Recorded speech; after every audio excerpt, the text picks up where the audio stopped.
Mga kabrigada, babalikan natin ang report na yan. Samantala, kinumpirma ng opisina ni Senate President Tito Soto na isusumiti na ng Senate Legal Team ang sagot ng institusyon hinggil sa writ of amparo na inihain ni dating Assistant District Engineer Bryce Hernandez.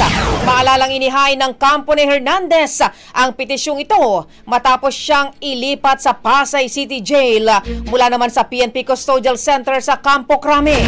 Inaasahan namang maipapadala ng Senado ang kanilang sagot sa petisyon bago mag-alas 4 ng hapon mamaya. Matatandaan na ayon sa legal counsel ni Hernandez na si Attorney Ernest Levanza, nanghihingi sila ng temporary protection order bilang hindi pa naman naakusahan o nahahatulan ng kanyang kliyente sa anumang kaso. Maliban pa roon, nagbigay naman din daw ito ng mga mahalagang detalye kaya hindi niya maintindihan kung bakit ipinadala si Hernandez sa Pasay City Jail.